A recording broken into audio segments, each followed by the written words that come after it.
أنا عبد السلام النابلسي. اتولدت يوم 23 أغسطس سنة 1899 في مدينة طرابلس في لبنان.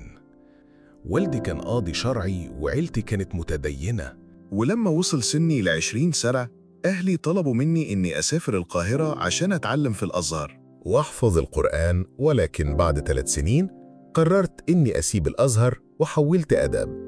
بس كنت حفظت القرآن وتعلمت إنجليزي وفرنساوي واشتغلت في الصحافة الفنية، لكن للأسف ما قدرتش أكمل. حلم التمثيل بقى بيكبر في دماغي، فرحت لصاحب والدي الشاعر خليل بطران وطلبت منه يعرفني على جورج أبيض.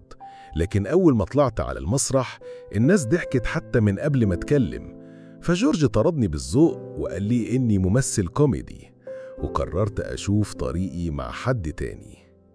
وأول ما والدي عرف إني همثل قطع عني المصروف، فاضطريت أرجع تاني أشتغل في الصحافة واشتغلت ناقد فني، ولأني كنت شخص مثقف فده كان مساعدني جدا.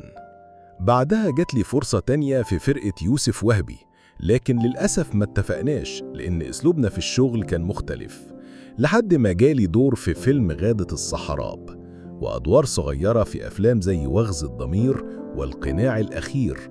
ومن وقتها وأنا تعرفت جدا وبقيت بعمل أكتر من 5 أفلام في السنة، وتفرغت للتمثيل تماما سنة 1947 وحققت نجاح كبير في أداء الشخصيات الكوميدية.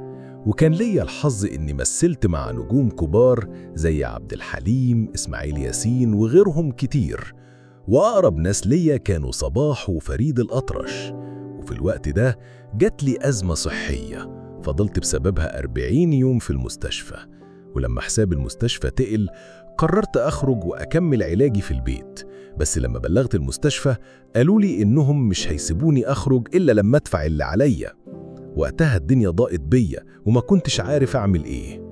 ما كانش قدامي غير إني أكلم صديقي فريد الأطرش وطلبت منه يسلفني أي مبلغ علشان أخرج من المستشفى، لكن للأسف هو كمان كان عنده أزمة مالية لدرجة إنه ما كانش حتى عارف يدفع الإيجار. بس هو ما سكتش وراح استلف فلوس علشان يدفع للفاتورة. وبعد ما خرجت من المستشفى كل الأدوار اللي اتعرضت عليا كانت أدواراً لا تليق بي، فقررت أنتج لنفسي فيلم ببطولتي وحطيت فيه كل اللي معايا، وكان اسمه حلاق السيدات، وكان معايا زينات صدقي وإسماعيل ياسين. لكن للأسف الفيلم فشل وكل فلوسي راحت. ومش بس كده، ده الضرائب قدرت عليا مبلغ كبير قوي. حاولت أتفاوض معاهم وأشرح لهم ظروفي، لكن هم ما كانش همهم غير الفلوس، فما كانش قدامي غير إني أهرب وأسيب مصر وأرجع لبنان. وقتها كنا سنة 1963، وكان صديقي محمد سلمان مسافر هو وزوجته نجاح رايحين لبنان، فقلت لهم إني ححجز معاهم في نفس اليوم. لميت كل الفلوس اللي معايا واشتريت دبدوب وفتحته ورصيت الفلوس جوه القطن وأخدته معايا على البطار. وأول ما شفت بنت محمد اللي عندها 4 سنين ابدت لها الدبدوب، وطول ما احنا في الطريق كانت عيني عليها. وأول ما وصلنا خطفته من إيديها وجريت ورحت على البنك واشتريت ب70,000 ليرة أسهم.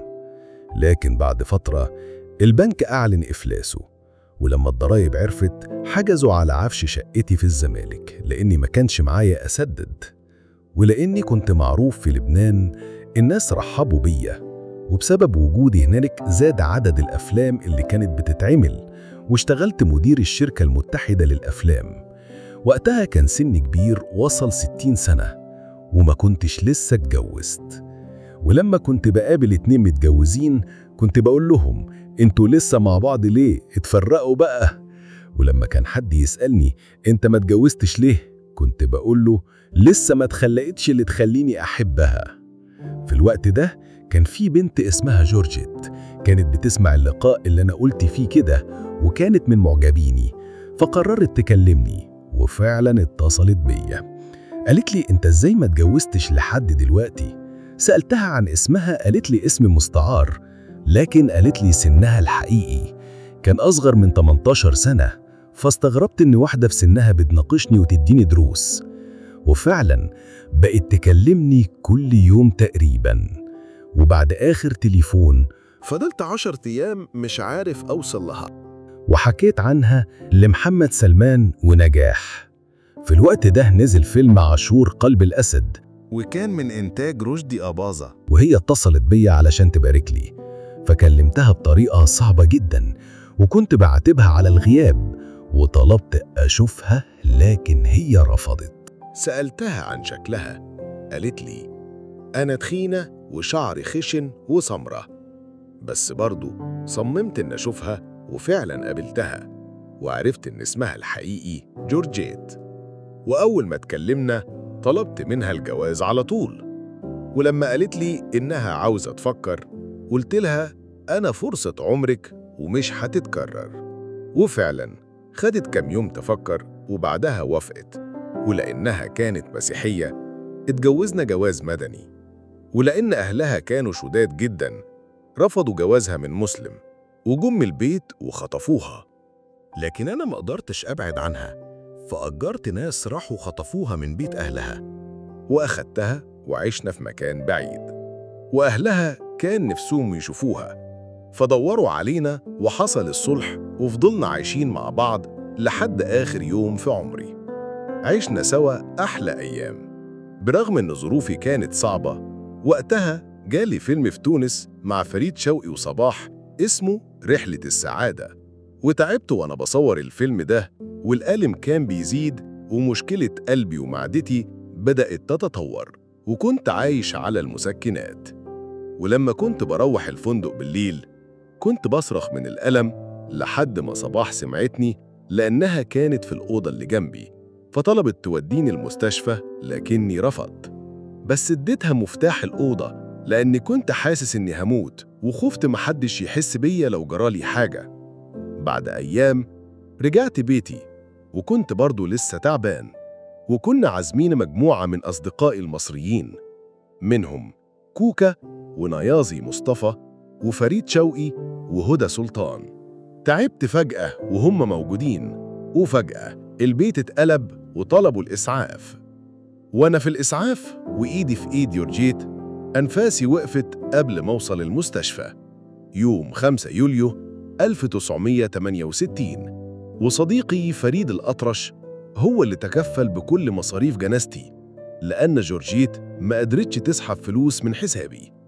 وبعد وفاتي عرضت تردله الفلوس لكنه رفض بشدة، وفضلت جورجيت عايشة على ذكرى جوازنا لحد آخر يوم في عمرها.